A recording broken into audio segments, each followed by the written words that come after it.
This is a deep dive video into zaryab, the person who introduced several products into Al-Andalus, and he by himself was recorded by other people as the sole bringer of these several products. Now, I did mention him in another video, but I want to show foolproof evidence of the fact that he brought these things into the region by himself and that he was very famous at his time. So, this idea that there was a black person in Spain at the time who was hugely famous and was lorded over by other people and around the world. Worth noting that the peach, to which we are in the habit of attributing a Persian origin, was found by the Persians, according to Strabo, in the eastern part of Negroland, where it was cultivated by the Ethiopians at the period of the conquest of Egypt by Cambyses. It does not seem to be native to Negroland, and the presumption is that it may have been introduced into the valley of the Nile from India. Nevertheless, we may accept it as a pleasant fruit of the early intercourse of Egypt with Negroland. Among the vegetables which we owe to the Arab passion for gardening is asparagus. This was introduced somewhat later than the peach by a certain courtier and epicure of the name of Zaryab, who came to Andalusia in 821. This Zaryab, who like Tarif, and others was a freedman, was a celebrated musician. He improved the lute, adding a fifth string to the four which up to his time had sufficed, and founding a great school of music. He was renowned throughout Spain, enjoyed a public pension, and on one occasion, when he came to Cordova, the Sultan himself, to show the respect which he held to be due to talent, rode out to meet him. I Zayrab appears to have been a remarkable as well as an extraordinary popular person. He was not only talented but learned. He was an astronomer, geographer. He had a prodigious memory. He was moreover gifted with so much penetration and wit. He had so deep an acquaintance with the various branches of the polite literature.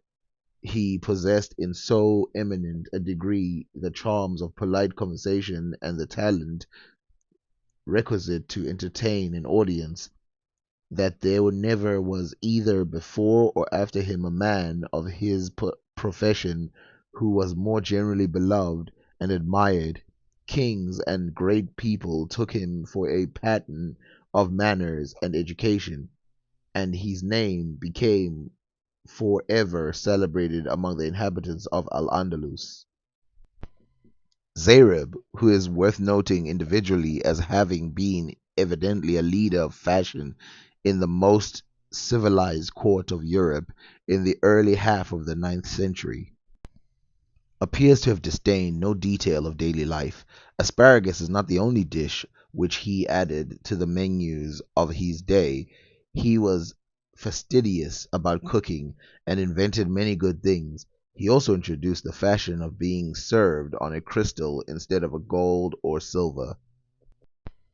With other refinements of the table, the manufacture of glass was introduced into Spain by an Arab of a name of Furnas at about this period. Zaryab also set the fashion of changing dress for 4 seasons of the year instead of for only two, as was the custom before his day. The curious in such matters may read in the Arab chronicles what was worn, silks and muslins, wadded cloth, and furs, according to the time of year. The ladies were also extremely fond of jewels, and wore even jeweled shoes, for which they would give so much as 120 a pair.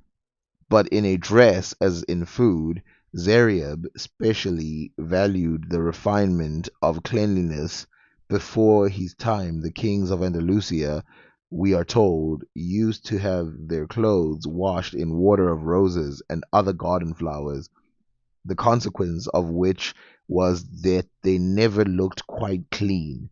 Zayrab taught them a method in which, by adding salt to the mixture, the linen could be made clear and white.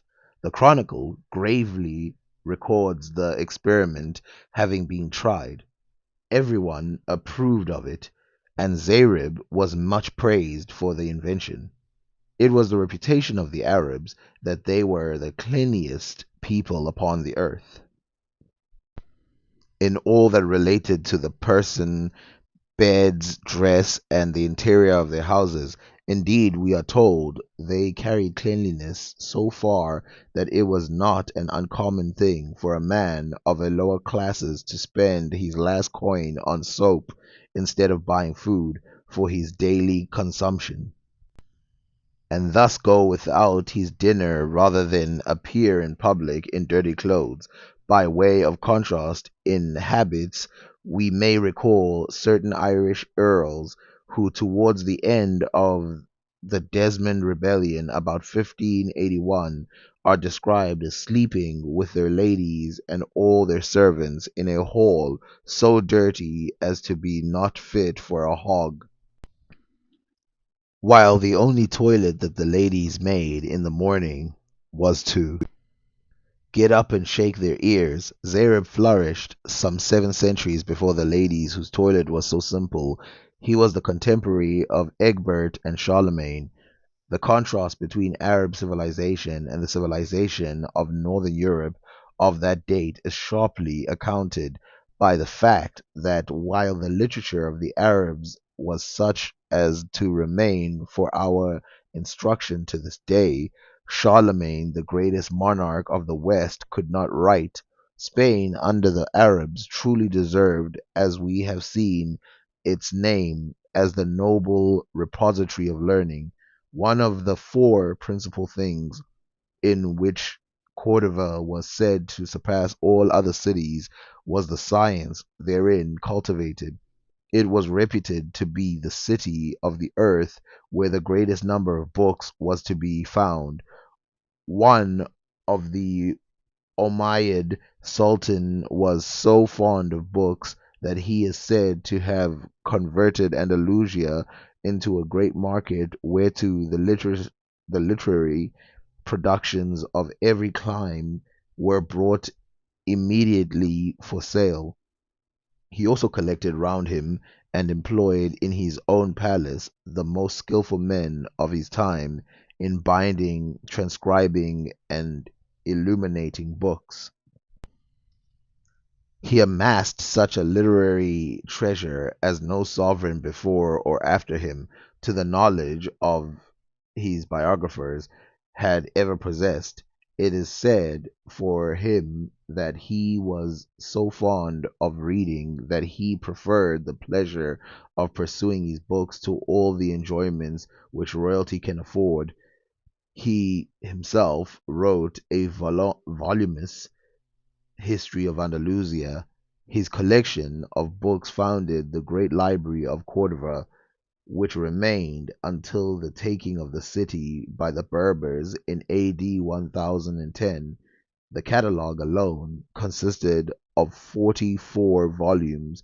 Every wealthy man in Cordova had his own library. To such an extent did this rage for collecting increase, says Ibn Said, that any man in the prominent position considered himself obliged to have a library of his own, and would spare no trouble or expense in collecting books. Books were an expensive luxury too. A story is told of a certain writer richer in learning than in other goods, greatly desiring a book, and watching for it daily.